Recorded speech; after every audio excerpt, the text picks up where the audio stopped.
Welcome to Mission Sonlight. During this quarter, our journeys have taken us to the territory that lies within the Trans-European Division. Early in January 2010, we visited the country of Finland. Finland, located in Northern Europe, is bordered by Sweden, Norway, and Russia. It also has a coastline of more than 770 miles. Finland's climate is cold-temperate and has the potential to be subarctic. Finland is a country of over 188,000 lakes and nearly 180,000 islands. A quarter of the territory of Finland lies within the Arctic Circle. The midnight sun is a part of life for the Finnish people.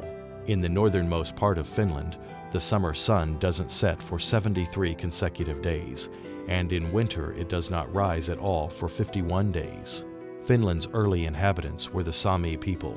Although the Sami fished, were fur trappers, and shepherds, they are best known for semi-nomadic reindeer herding. Today, about 10% of the Sami population is still engaged in reindeer herding, with some 2,800 employed full-time. With the arrival of the Finns to settle the lands of what would become known as Finland, the Sami were forced to move to the northern, more Arctic regions of the country.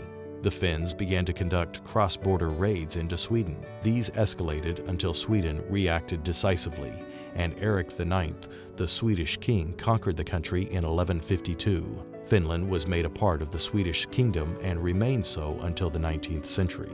In 1809, after being conquered by Alexander I of Russia, Finland was established as an autonomous Grand Duchy of Russia. It remained under Russia's control until 1917, when independence from Russia was achieved. World War II saw the Finnish people successfully defend their country's freedom and the threat of invasion by the Soviet Union. Although Finland has been influenced by both Russia and Sweden, any Finn will proudly remind you that although Finland is a Nordic country, it is not part of Scandinavia. The Finns are fiercely independent and are proud of their country and what it has become. Today, Finland is a modern industrial country with more than 5.25 million inhabitants. 63% of the population lives in the urban areas of the country. With the average population density of 17 inhabitants per square kilometer, Finland is the third most sparsely populated country in Europe after Norway and Iceland. Finland's industries include metals and metal products, electronics, machinery and scientific instruments, shipbuilding, pulp and paper, foodstuffs, chemicals, textiles, and clothing. If the cell phone in your pocket is a Nokia, then you own a piece of Finnish technology. Finnish and Swedish are the official languages of the country, but most residents speak Finnish. There are minority groups of Sami and Russian-speaking people in areas of the country. Helsinki is the capital city of Finland. It is from here that the President and Prime Minister, as well as the Parliament, oversee the operation of the country. As with many other European countries, spiritual matters are not a priority. The Evangelical Lutheran Church of Finland is the largest, with close to 80% of the population claiming membership. The second largest and growing group is that of almost 17% of the people who claim no religious affiliation at all. This is the challenge that our brothers and sisters in Jesus face as they seek to tell the story of Christ and His soon return. Seventh-day Adventists have a long history in Finland. Greetings from the Seventh-day Adventist Church in Finland. We have been there since 1894 in Finland and started in Helsinki area. The Seventh-day Adventist Church in Finland has about 5,100 members, and we have 2 conferences, 1 mission. It's one of the bigger churches in Scandinavia. Although there has been some decline in membership during the past 20 years, the church is beginning to see signs of new growth. We have some signs and hints that maybe God is really opening some new doors for us, and there are some new communities developing in Finland. And we have some dreams and hopes that the church may, if God willing, grow during the next few years. So there is a good atmosphere, there is a good spirit, and I also believe that Holy Spirit is moving us forward. The church also has several institutions within the country. We have 4 schools. 2 of them are bigger ones and 2 of them are smaller ones. And this is one of the smaller ones that we are now talking about. And then we have a sanitarium. We have an old sanitarium, we have a publishing house, and we also have a very active Voice of Prophecy school. Actually, the The biggest evangelistic efforts what we do and the success we have is probably still through the Voice of Prophecy School. We run 2 Bible camps during the summer where the students of the Voice of Prophecy School attend, and we have an average of 30-40 members baptized, new members joining the church through the Voice of Prophecy School every year during those summer camps. The Finnish people are very interested in health matters. In the past, the Adventist Church has operated sanitariums in Finland. Today, there is a need to change the direction of the health ministry outreach. Because people have a need and people want to enjoy better life, and people, of course, in Finland in general, people live a very healthy life. It is not always easy to run institutions, and we as a church, we try to put our emphasis on evangelism. Direct, door-to-door, whatever method works, we use it. But we do realize that health ministry is not so important, not so easy in Finland at the moment. The church has a presence, but the sanitariums in general are struggling. So I would say we are looking for new vision. We're looking for new ideas how to build a new health ministry in Finland and how to reach the people. The Numala Seventh-day Adventist Church family is a fairly new church that has been meeting for the past 10 years. It is a congregation of around 80 members, and many of these are families with children. They have not had a permanent church home where they can meet regularly. This has caused many difficulties. And they've been meeting therefore in local public schools for some time, and they've had a hard time pulling up the place, unpacking and packing and setting up the systems, chairs, and sometimes they don't have the place for themselves, so they have to hire other places other than that school. The church has some property in the area which at the moment does not suit well for a church, but it can be remodeled.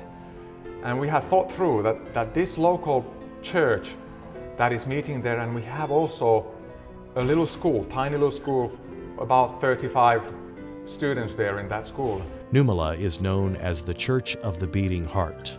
Its members have a vision that they want the community to see, that they care. The Church of a Beating Heart is not a usual name for a church. It is a Numala Church of a Beating Heart community church. But really this Church of a Beating Heart tells about this church. It talks about the character of this local community and these church members. They want to be a church that is full of love and that is part of the community. And they want to care for the community, and that's why they call themselves Church of a Beating Heart. The ministry of members working with their pastor is what makes a church vibrant and growing. That is the ministry that is taking place in Numala. Well, I think that Numala Church has been based on the idea of building a community. And in terms of evangelism, I think that the most important thing in Numala is to love people and invite them to be part of the community, which is growing in Christ. The Numala Church family seeks many different ways to reach others in the community where they live. It has very also active internet ministry, which is a modern way of telling people about our church and of course witnessing to Christ.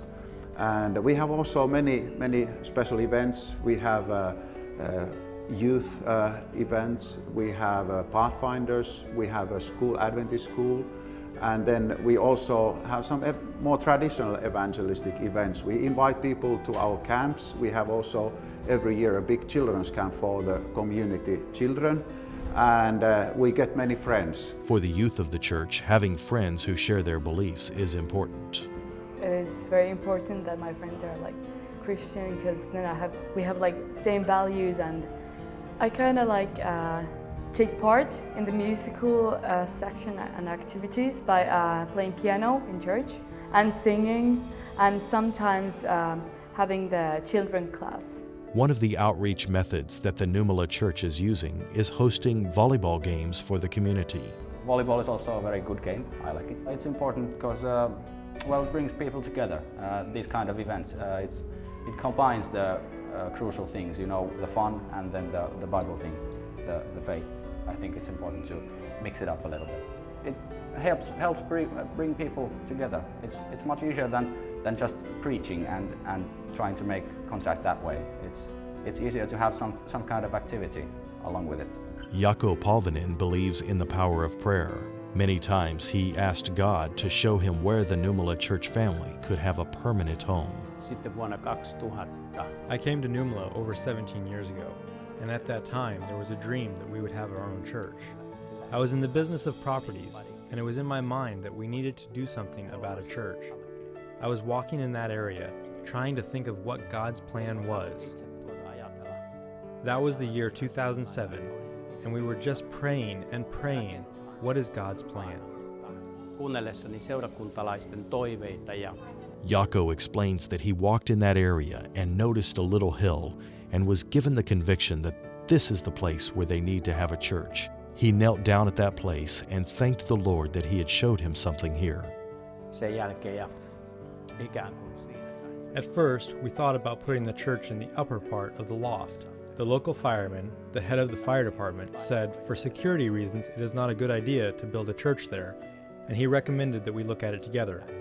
We decided that here in the barn we could build a very good church. We believe we have been called to build this church. It would be such a blessing that the Lord's work would progress in the community in a very powerful way. This is why I thank you so much for giving us this help for the Church of a Beating Heart in Finland and Numala. We thank you already for what you are going to give. In Finland, we truly appreciate the Worldwide Adventist Church taking an offering for Finland. This project which we have for the 13th Sabbath offering in Numala Church, in this Church of a Beating Heart, and they truly are beating for you because they love the work what the church is doing all around the world. But we need your help, and if you can help us, we truly want to pray for you. We appreciate all the help you can give us. Does your heart beat with the desire to tell others that Jesus is coming again soon? The people of Finland are raising up such a church. Your heartfelt gift will make that dream a reality. Imagine the lives that will be touched through volleyball games and summer camp, through internet ministry and the Voice of Prophecy Bible School and traditional evangelism. What will your gift to the Numala Church be on Sabbath, September 25th? Mä pollani pimeässä haparoin, ei mitään näy. Ja taas kaadun, mun allain hiekka upottaa. En löydä pohjaa, jolta voisin ponnistaa ja pelottaa. En jaksa jatkaa, tietäni mä viitat hukkasin.